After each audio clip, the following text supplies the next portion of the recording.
Welcome back to the second part of Lecture 6. In this video, we'll dive deeper into the various elements of virtue for Aristotle, focusing on his ideas about the role of pleasure in the development of virtue, his famous doctrine of the mean, and the importance of volition in acting virtuously. After considering some of these criteria for virtuous action, we'll then shift gears a bit to discuss the vital role of friendship in Aristotle's vision of the good life. Finally, as we wrap up this set of lectures on Aristotle, we'll take a step back to consider a couple of blind spots in his ethical views and some theoretical challenges for his conception of virtue. What are some areas where Aristotle's views might be lacking or invite further scrutiny? Because we're doing philosophy, we shouldn't shy away from asking such critical questions and testing Aristotle's theory. And I'll be encouraging you to do so further next week when you move on to put his theory into practice. Our last video concluded with a worry. Aristotle develops a nuanced, particularist approach to ethics that's attentive to the complexities of life in the Nicomachean Ethics. But this very sensitivity to particularities raises concerns about its imprecision. How do we develop a virtuous character when there are no universal principles to guide us? Is Aristotle's Goldilocks ethics, not too much, not too little, sufficiently instructive? To respond to this worry, let's examine more closely some of the various elements that Aristotle believes are crucial for the cultivation of virtue. Specifically, we'll focus on three key criteria for virtuous action that he outlines in books 2 and 3 of the Nicomachean Ethics. The first criterion we'll explore is the role of pleasure in virtuous action. Aristotle has an intriguing perspective here in arguing that truly virtuous activity is not just done out of duty, but also enjoyable. The second criterion is Aristotle's famous doctrine of the mean. Here he claims that virtue lies in a medial state between extremes. It's not simply about avoiding too much or too little, but about learning how to find a middle ground. The third criterion is the role of voluntary action in ethical behavior. For Aristotle, the virtuous person doesn't just happen to do the right thing, they choose it, fully aware of the ethical dimensions involved. Let's start with the first criterion, the role of pleasure in virtue. For Aristotle, it's not enough to simply act virtuously. A truly virtuous person also takes pleasure in acting virtuously. As he puts it in Book 2, Chapter 3 of the Nicomachean Ethics, virtue of character is concerned with pleasures and pains. This statement might initially raise some eyebrows. At first glance, it might seem like a hedonistic approach to ethics, focused merely on feeling good. But that's not the case. For Aristotle, taking pleasure in virtuous actions serves as a kind of diagnostic test for the level of your ethical development. It's one thing to act virtuously, perhaps out of duty or willpower. It's another thing entirely to enjoy acting that way, which suggests that your virtuous actions arise from a deeply ingrained state of character.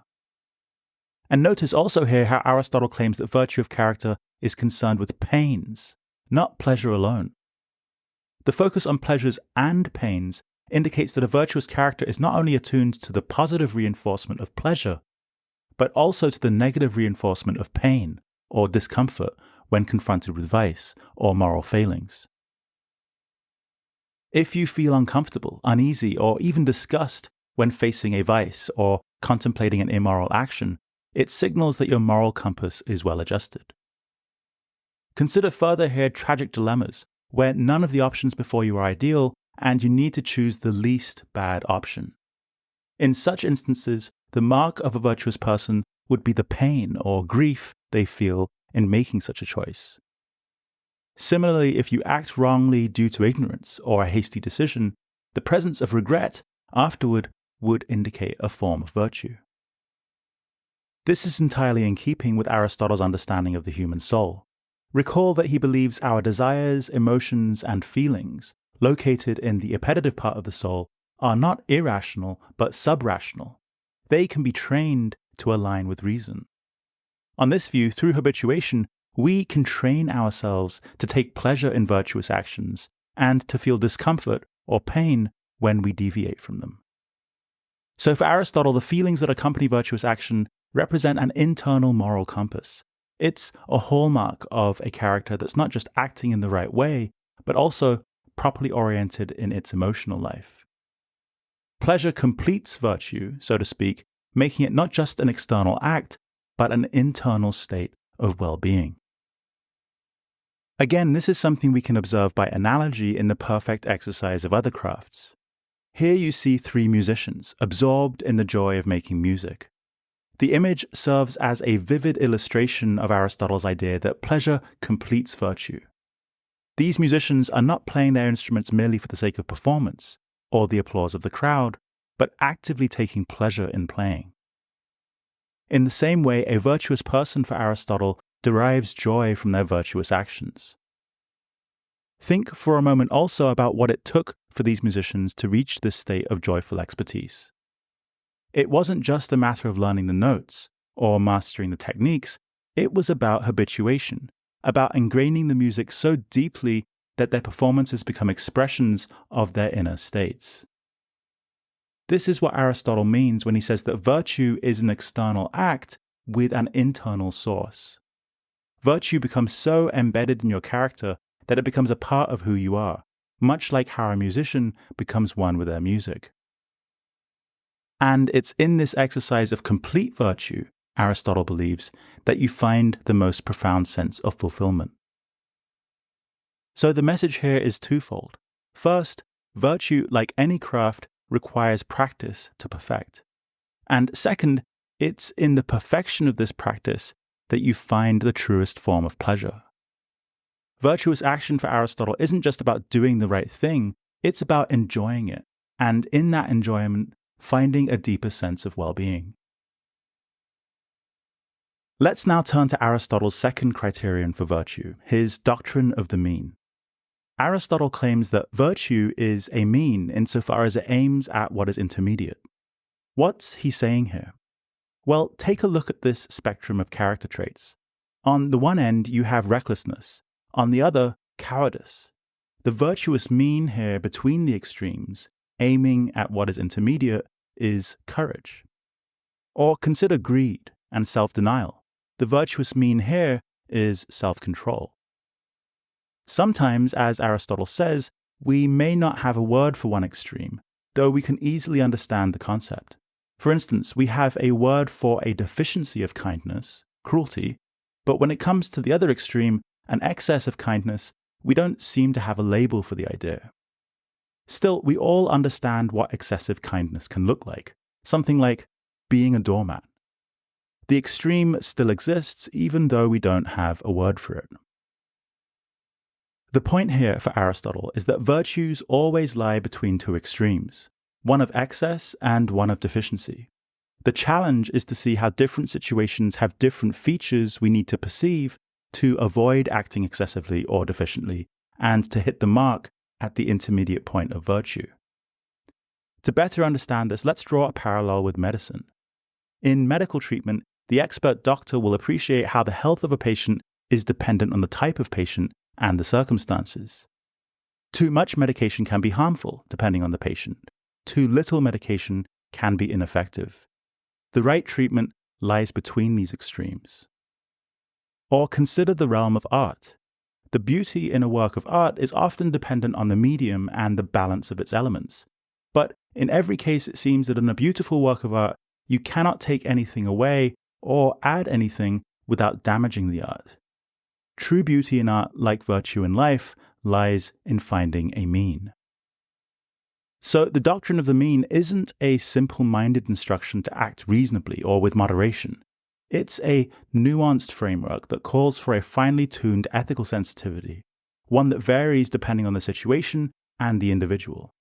Just like a skilled doctor or an accomplished artist, the virtuous person has the perceptual acuity to know what a situation calls for, avoiding both excess and deficiency to find the virtuous mean. Next, let's consider the role of volition in Aristotle's understanding of virtue. In Book 3, Chapter 1 of the Nicomachean Ethics, Aristotle underscores the importance of volition, which is action produced from within a person and for which they're responsible. In other words, the action is not coerced or forced. So what distinguishes voluntary from involuntary action? According to Aristotle, involuntary action has an external principle. Think of someone pushing your arm, causing you to spill a drink. Here, the action is initiated externally. In contrast, voluntary action has a principle that's within the person. These are actions for which you can truly be said to be responsible, since they arise from your own beliefs, desires, and motivations. It's worth noting that on this view, even children and non-human animals can be said to have volition. They make choices based on internal principles, even if those choices aren't as complex or as reasoned as adult human decisions. So Aristotle takes a further step. Truly virtuous actions result from decision and deliberation. Now, here you might think we see a return to a more intellectualist conception of virtue that looks more like Plato's. But don't be misled. The deliberation Aristotle has in mind here can be abbreviated or even under the radar in a way that's barely conscious to a person. Consider an athlete who in the final seconds of a game sees the right play and makes a split-second decision that leads to victory. Or think about a maestro musician who almost automatically adjusts their tone or tempo in sync with an orchestra. These decisions are deliberative in principle. If asked, the athlete or musician could provide their reasons for why they acted the way they did. Perhaps they didn't consciously think through those reasons in the moment, but they were still there, serving as a guide to action. So for Aristotle, the virtuous person is not just someone who acts in the right way, but also someone who acts for the right reasons, even if those reasons are grasped in an instant. It's about integrating reason and action so that ethical behavior flows naturally from one's character, informed by a finely tuned ethical perception. This is another indication of true virtue, according to Aristotle. And this sums up then Aristotle's key criteria for virtuous action, giving more substance to how we develop virtue. For Aristotle, realizing our human potential or fulfilling our function requires meeting all these criteria for virtue. Taking pleasure in virtuous actions, which signals a well-formed character, striking the mean between extremes guided by a finely tuned ethical perception, and engaging in voluntary actions that are based in decision and deliberation. But Aristotle doesn't leave us with just these individual aspects of virtue. Around the middle of the Nicomachean Ethics, in Book 6, he introduces a master virtue that ties them all together: phronēsis, or practical wisdom. As he puts it in chapter 12 of Book 6, our function is completed in accord with practical wisdom, phronēsis, and virtue of character. For virtue makes the target correct, and practical wisdom what furthers it. What does this mean? Practical wisdom, on this view, is what enables us to navigate the complexities of life's ethical landscape. It's a form of intelligence that's grounded not in abstract reasoning, but in the concrete lived experience of virtue. Recall the finely tuned ethical perception we discussed earlier, similar to the practical know-how of a superstar athlete or a maestro musician. This is the domain of practical wisdom. It's what allows us to integrate pleasure, the mean, and voluntary action into a cohesive, virtuous life. Practical wisdom in this sense serves as the compass guiding us in the pursuit of virtue, always pointing us in the direction of ethical north, aiding us in the realization of our human function and the achievement of eudaimonia. There's one additional piece to Aristotle's ethics that we now need to cover: friendship, or philia in Greek, which he calls the greatest of external goods and which is crucial to his understanding of the pursuit of eudaimonia. It's worth noting that the term philia in Aristotle's time covered a range of relationships, from family and business relations to friendships with peers and even political alliances. But Aristotle narrows the topic down to three key types of philia. To begin with, there are utility friendships. These are relationships founded on mutual benefit. Think of business partners or networking acquaintances. Aristotle says that such relationships are common among all people. Next, there are pleasure friendships. These are relationships we form with others based on shared activities or interests that make us feel good. Aristotle believes that such relations are common among young people. And lastly, there are virtue friendships. These are relationships grounded in mutual recognition and a love of each other's virtue. For Aristotle, these are the best kinds of friendships. The first two types of friendship, based in utility and pleasure, are fundamentally self-serving. They may be enjoyable or beneficial, but they are fragile and easily dissolved when they cease to be useful or pleasurable. Aristotle calls these friendships only in name. They may be important, especially when a relationship with someone else is getting off the ground, but they don't reflect true friendship. In contrast, a virtue friendship is stable and long-lasting because it's founded on the recognition of what's good in another person.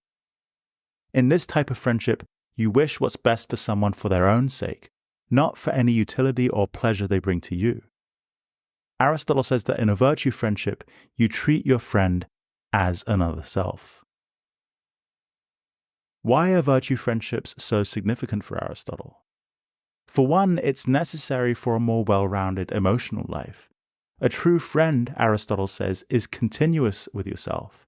Again, he describes a genuine friend as another self. This points to a profound connection with another person that goes beyond mere companionship. Your friend's joys and sorrows become your own, and this shared emotional life enriches your own experience of the world.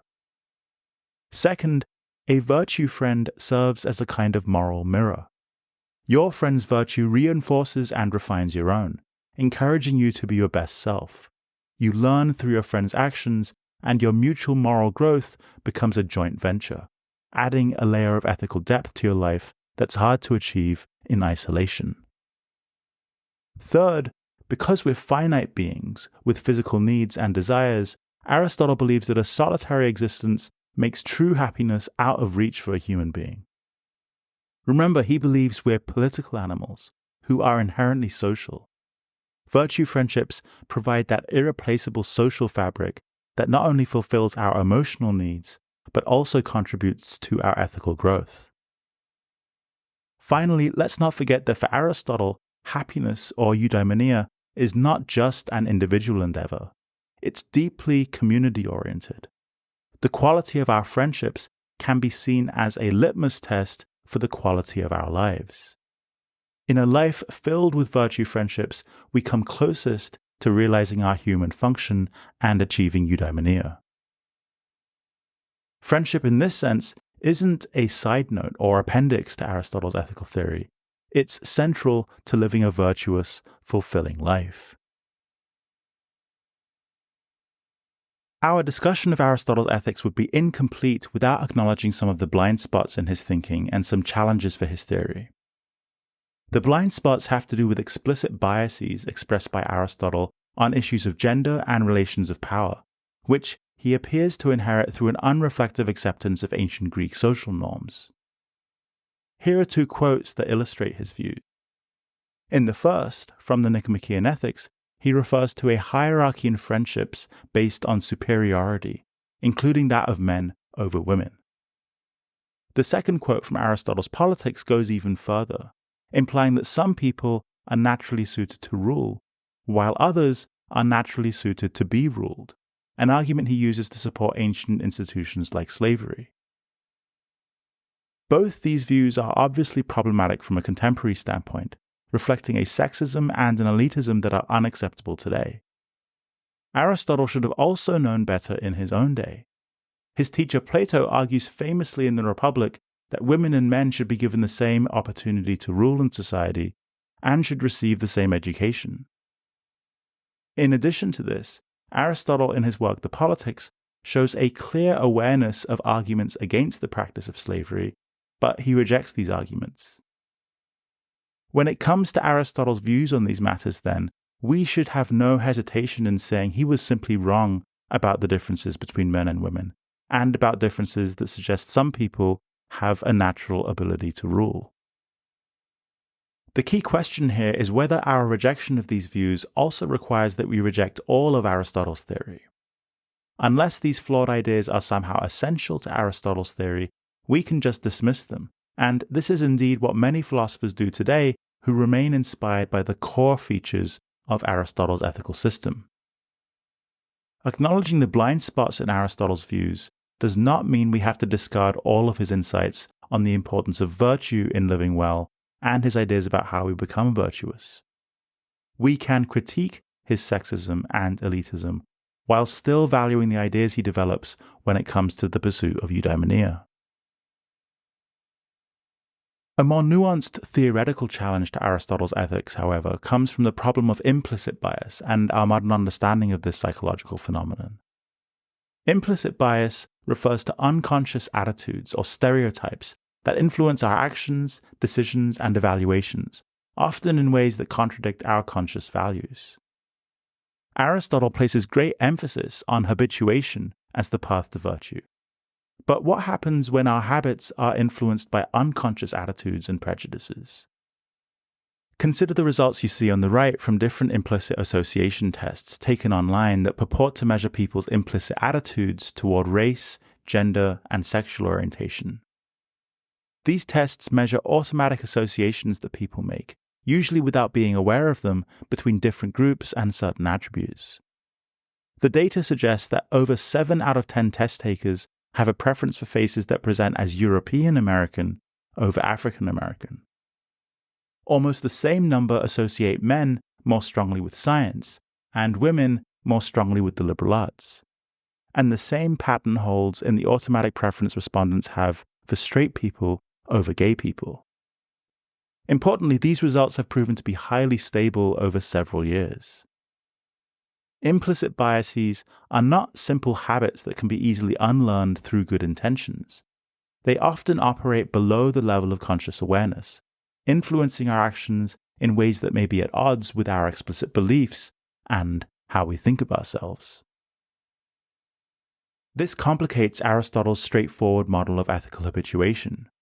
What he emphasizes in the Nicomachean Ethics is the importance of consciously cultivated habits in ethical development.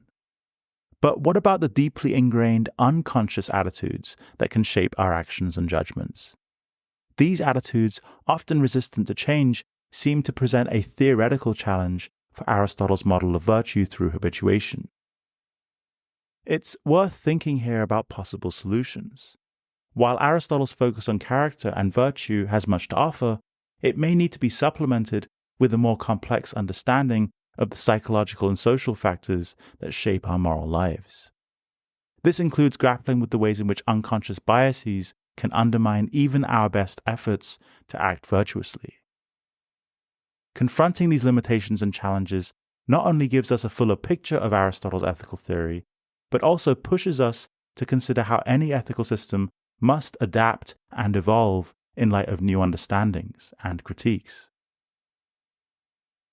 That concludes Unit 2 and our lectures on Aristotle's ethical theory.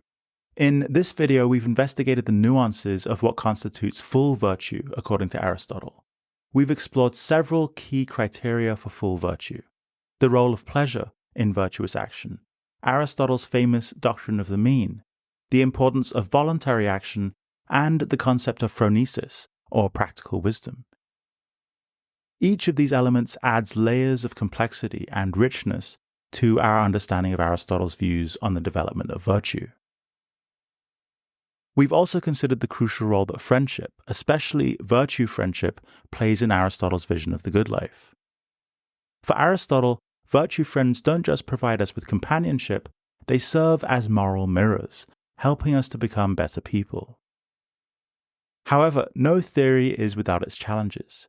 We considered some concerns for Aristotle's ethics, particularly how his theory can address the issue of implicit bias.